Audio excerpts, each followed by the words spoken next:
If you're looking for an affordable home backup system or even a power system for your RV, but you're on a very tight budget, you're going to want to stick around because in this video, I'll be testing and reviewing the AFERY P310, which is one of the most competitive units right now. For example, this has a massive lithium iron phosphate battery rated at 3,840 watt hours.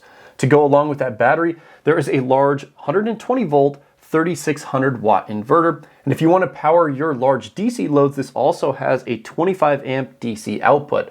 It has a bunch of USB ports to charge or power your mobile devices, and it can take up to 2000 watts input with solar panels. You can also monitor and control the power station with their smart app. You have an adjustable AC charging knob on the front of the power station to change the charging speed.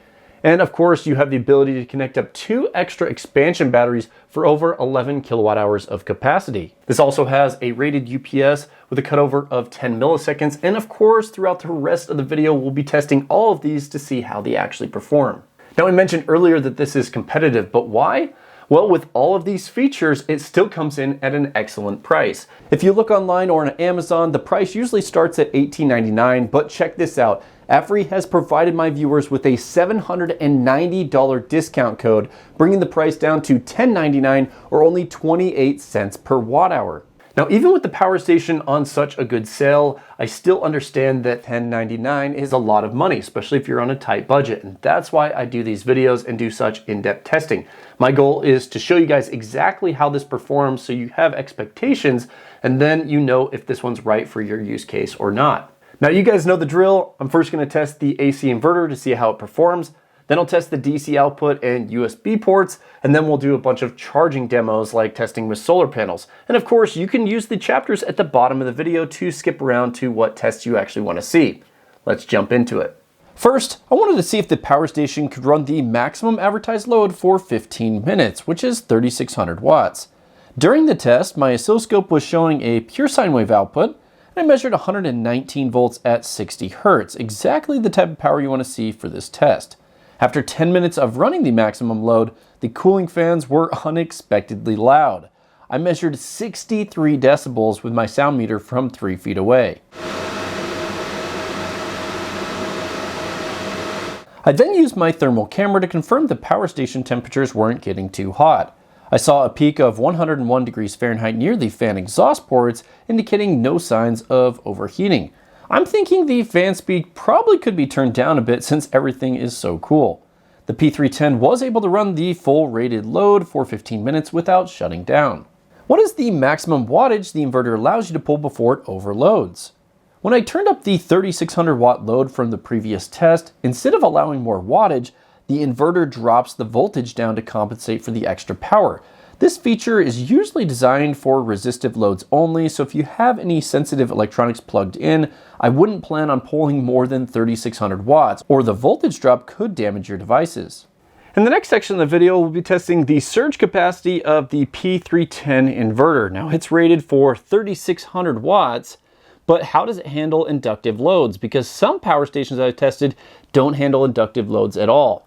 So to measure the total amperage, I have this clamp meter that's set to inrush mode, and we'll be testing it on a 10 amp air compressor, a 12 amp vacuum, and a 15 amp table saw. Each one of these have an inductive motor that pulls a lot of amps on startup. So we'll see if the inverter can handle these loads. So first we're going to start small with the 10 amp air compressor. It's in inrush mode, so when I flip on this switch, it'll power it up. Keep an eye on the screen. 24.76 amps. So now we're moving on to the 12 amp vacuum.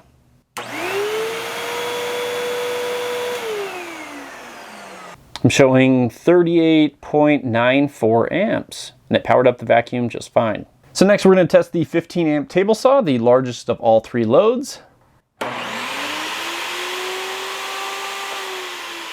So if we look at the meter here, showing 43.80 amps. So no issues from the P310 inverter powering up each one of these inductive loads. Now for the final test, I want to connect up the 15 amp table saw and the 12 amp vacuum at the same time to see if it can handle that large of a load. So all I have to do is flip on this switch, keep an eye on that screen.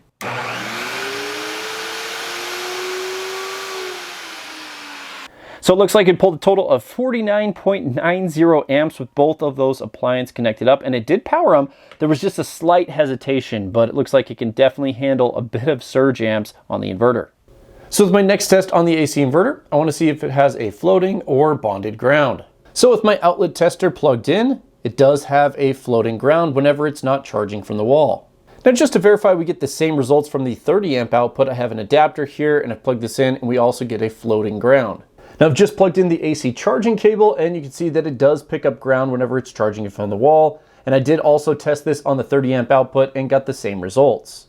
In my next test on the AC inverter, I want to measure the actual UPS cutover time. It's advertised to be 10 milliseconds, so how fast is it? And will the computer stay powered on as it swaps over to battery backup?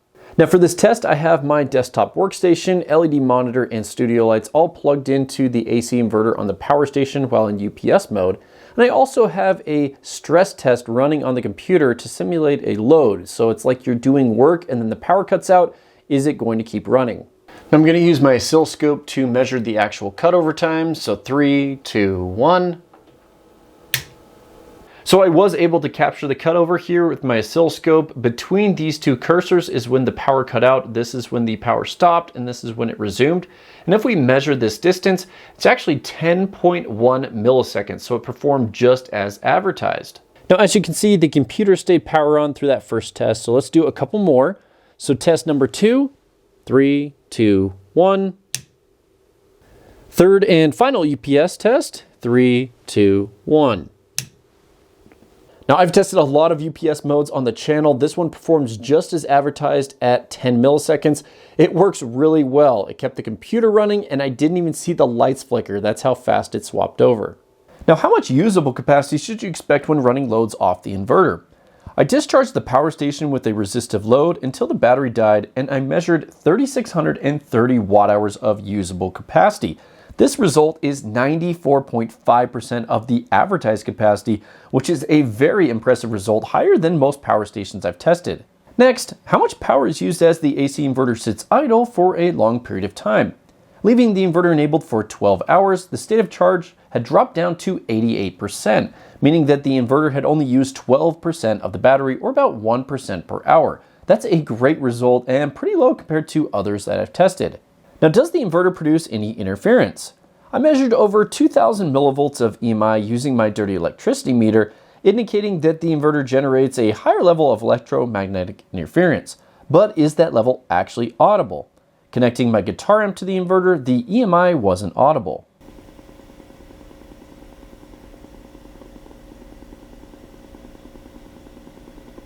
In my final test, I wanted to demonstrate how long the P310 could run half my house during an extended power outage.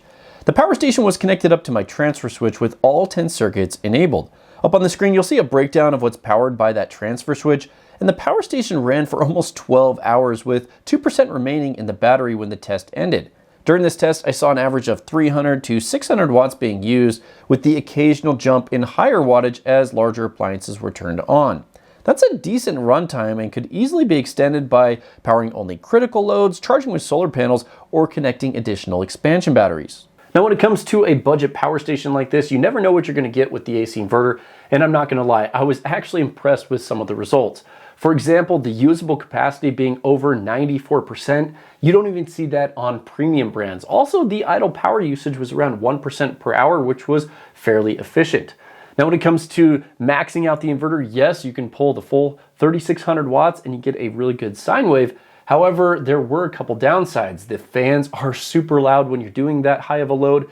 And also, if you go over 3,600 watts, the voltage of the inverter starts dropping down. And I did not see a way to disable that in the smart apps. So just keep in mind, if you go over 3,600 watts, it's going to drop that voltage down. So a way around that would be just don't go over 3,600 watts.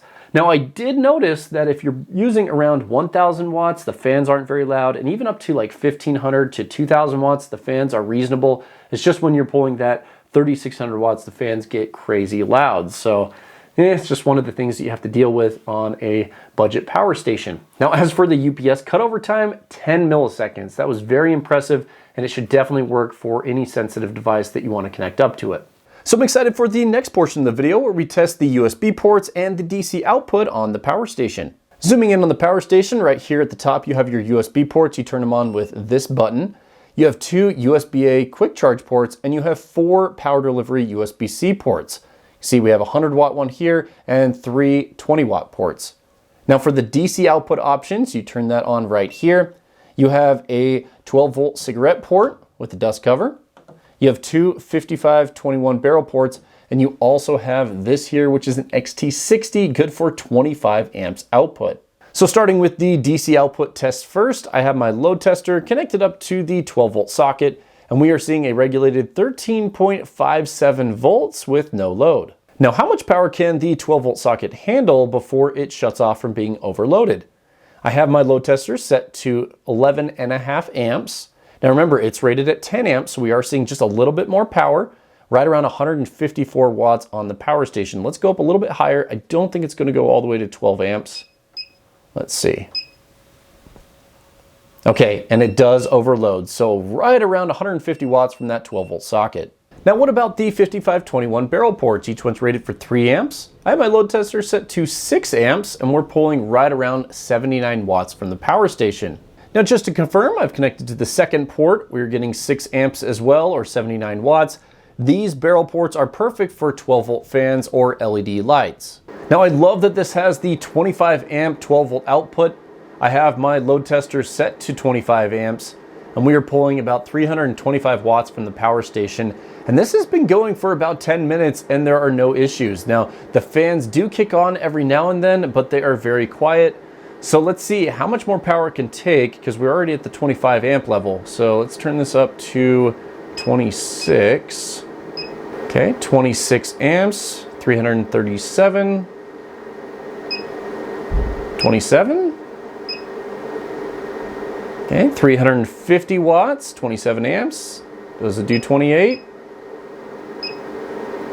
Okay, 28 amps, and it shuts off from being overloaded. So swapping gears to the USB ports, using my USB tester connected into my Anker power station, we are connected to the 100-watt port. And we're seeing power delivery 3.1 EPR, so 20 volts at 5 amps, and we are seeing 96 watts into this power station. Now what about the 3 20-watt ports? Well, with my tester, we're getting power delivery 3.0 at 18 watts. On the second port, we're getting the same results. And on the third port, we're also getting power delivery 3.0 at 18 watts. Now moving on to the final 2 USB-A ports, I am seeing Quick Charge 2.0 protocol at 12 volts on the first port. And connecting up to the second port, I am seeing the same results. Now as a final test, I like to make sure you can use all the USB ports and the DC output at the same time. So to test that out, I have my load tester set to 25 amps. We're pulling over 300 watts there. We're dual charging the Anker C300 with 2 USB-C ports. And I have a bunch of other USB devices connected up. So yes, we can max out the DC output and the USB ports for almost 500 watts output. How much usable capacity can we expect from the DC output? Using my electronic load to discharge the power station, I measured a total of 3,596 watt hours as it turned off. These excellent results were 93.6% of the advertised capacity. Now, how much idle background power is used if you leave the DC output turned on? Starting with the power station fully charged, checking in over 13 hours later, it was at 98% state of charge, so the DC output uses very little power when enabled. Now, I always love to see a high DC output on these power stations, and with 25 amps, we easily pulled over 300 watts. So if you need to power multiple devices or just a larger 12-volt device, no issues doing that on this power station. Now, the other impressive test result was the capacity test. We pulled almost 94%. It was 93.6% of the advertised capacity, which is really uncommon for such a large battery. So both on the AC inverter capacity and on the DC output capacity test, we got very good results on this power station. So lots of capacity available in this battery. I guess the one gripe that I would have about the USB ports is that there's only one 100-watt port. I would have loved to see a 140-watt port and maybe a 100-watt port, but at least there are 6 of them and you have a good mixture of both USB-A and USB-C. Let's move on to the next portion of the video where we test the charging input on the P310. Now, it's always nice to see when there's a storage bag for the charging cables and user manuals. Let's open it up. Okay, so on the inside we have two different charging cables. The first one is for solar input. You have an XT90 with MC4 connections. And then the second one is the AC charging cable. Now on the back of the power station, above the expansion battery ports, you have your charging input ports. On the right hand side, you have your DC or solar input. This is an XT90. It's good for 12 all the way up to 160 volts or 2000 watts peak. And then this side is your AC input. This supports up to 1500 watts input. Now let's go ahead and demo the AC charging first. I've just plugged in the AC charging cable. And right here we have an adjustable charging knob. It's set to 300 watts. So you can see we're charging at 300 watts. You can go anywhere between 300 watts up to 600, 900, 1200 and 1500 watts, but let's go ahead and turn this down to 900. Let it sit for a second, kind of saves that setting, and then it should change right here to 900 watts input. Okay, so we are getting 900 watts. Let's turn this up to 1500 watts to see if we can get the full charging input. So we'll save that setting, and this will take a second to ramp up, but hopefully we can get the full 1500 watts. Okay, so there we go, 1500 watts input. That means that you can charge this in a little over 2 hours with that full charging speed. But if you don't want to charge it that fast, you want to put less stress on the batteries, I love that you can adjust the charging speed using this dial. Now the power station's been charging at 1500 watts for a few minutes and the cooling fans have kicked on. They're not loud or anything, but I've noticed here in the Smart app there is a setting for silent AC charging. So I'm going to turn that on and I want to see what amount of wattage you can get while it's silent charging. So after about a minute, it's dropped down to 600 watts and the fans have turned off. So if you want to silent charge the power station, you'll see around 600 watts input. Now what about DC input on the power station? Well, I've turned on my 1200 watt adjustable power supply. I've connected it up to the DC input using the MC4 adapter. And to simulate a 12 volt battery, I have this set to 13.3 volts. And I have this set to 25 amps, but it is limiting the input to the power station at around 8.3 to 8.4 amps. And that's typical when charging off a 12 volt battery. You can see we're getting right around 100 watts input. Now this means that it's going to take a very long time to charge the power station at 100 watts, probably around 36 to 40 hours if this was completely empty. Now what about charging from a 24 volt battery? I've adjusted the voltage output of the power supply to 25.5 volts. And we are seeing a little boost in amperage from before. Now we're seeing 10.4 amps and right around 250 watts. So this will only take around 15 hours to fully charge the power station if it was completely empty. Now what voltage input do you need in order to hit the full 20 amps on the power station? Well, I've slowly been turning the voltage up on my adjustable power supply, and right when I got around 32 volts, the amperage jumped up to 20 amps. So you'll need right around 32 volts to get that full charging speed. And so you can see we're getting about 620 watts input on the power station and that full 20 amps. Now I've just turned up the voltage on my adjustable power supply to 54 volts to simulate a 48 volt battery. And we are getting 19.5 to 19.6 amps input, which is right around 1060 watts. So that's what you'd see if you wanted to connect up a 48 volt lithium iron phosphate battery to the solar charging port. Now what about dual charging on the P310? I've connected the AC charging cable and the DC charging cable at the same time. And if you look at the screen, we are getting 1500 watts input, but none of that is coming from DC input. We see only 2 watts coming from my adjustable power supply. So unfortunately, this does not support dual charging. It has a priority to AC charging when both are connected. Hold up a second, this is Jason from the future. I just got feedback from AFERY about the dual charging. Now this is not in the owner's manual, but they basically state that anytime the power station is under 70% state of charge, it should allow dual charging or AC and DC input at the same time. So let's test that out. So I've set my power supply to 50 volts output, and you can see we're almost getting 1000 watts into the power station. Now we also have AC charging connected, and with this watt meter, you can see we're getting almost 1500 watts input. So both of those combined is basically 2500 watts into the power station. So let's just give this a minute and see what happens as it hits 70% state of charge to see if it stops dual charging. So the power station just hit 70% state of charge and stopped charging with DC input. So now we are only charging with AC input. So yes, they are correct.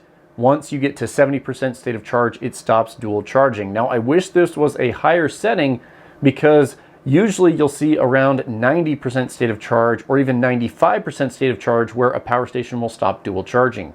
Now, in my final charging test, I want to make sure that the power station supports full pass-through charging, so I have it charging from the wall while having the AC inverter, DC output, and USB ports all enabled. So yes, this does support full pass-through charging. So in the next section of the video, we're going to see how the P310 handles solar input. So first I want to test with this 1600 watt array on top of my carport. Now the P310 allows for 2000 watts input, so that's not going to max it out. After we do a test with that, I'm thinking that I'll wire this 1200 watt array with this 1200 watt array together in parallel to see if we can hit the full 2000 watts. It's a beautiful spring day, so let's see how this does. So I'm here in my basement where the solar wires come in from those arrays, and I have the 4 DC breakers. I'm going to take the wire from the 1600 watt array and plug it straight into the P310. So I've just plugged in the 1600 watt array and we're getting over 1330 watts. So really good power from those solar panels. So now what I want to do is disconnect this and see if we can get the full 2000 watts by connecting those two 1200 watt arrays in parallel. So I am using a custom adapter to connect these solar panels together in parallel. It's an XT90 to dual Anderson power pole. So I have both of my arrays plugged in parallel now. So let's see how many watts we're charging at. So with both those solar panels connected together in parallel, we are seeing 1680 watts input. So we did get a boost in power with both those together. However, we're still not getting the full 2000 watts input. And that's because these solar arrays aren't perfectly matched for each other. They are facing different angles and they're different brand of solar panels. But you can see that this can take in quite a bit of power.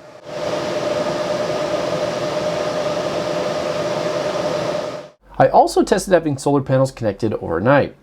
In the morning, once the sun started coming up, the power station started charging. I didn't hear any low voltage alarms during this test, so it's okay to have solar panels connected all the time on this model. I also tested having the power station completely turned off and then connecting solar input. The power station turned on and started charging, so solar panels do wake up the power station if it's died or if it's been turned off. Now, when a power station gets this large of a battery inside, it adds a bit of weight. For example, it's spec'd out at 88 pounds or 40 kilograms. Now, I will say the built-in handle and wheels have helped me move around the power station throughout all my testing, and I do like that the handle itself is telescoping, so it folds away and kind of gets out of the way when you're not using it. But because it's 88 pounds, when you go to lift it up, I definitely recommend having 2 people, whether you're taking it up and down stairs, putting it on a table like this, or putting it in your vehicle. Now, the AFERY P310 does support smart app connectivity via Bluetooth or Wi-Fi, so let's do a quick demo. So the first thing you'll see in the smart app is the state of charge and then what you have enabled. For example, we have the DC output enabled and the AC output enabled. And you can see that each of them have a rocker switch. So if you want to turn off the USB ports, you can just click that and turn it off. Same thing with the DC output or the AC output. Now at the bottom, you also have an LED light that you can turn on and off and a few modes there. Now if we go to the top right, you can see that there's a bunch of settings as well. You can change the device name. You can adjust the permissions for the app. You can adjust the key sound, which means the beeping if you adjust settings. And you can also do a remote shutdown on the power station. If you go into energy management, this will let you set the lower discharge limit and the upper discharge minute. So you could do like an 80-20 charge cycle if you wanted. And then under charge settings, they do have some basic settings here. So silent charging, it's gonna be around 600 watts. The fans don't run. And then you can also set up this interesting thing called AC booking charging. Now what this does is it allows you to set when the AC charging will start.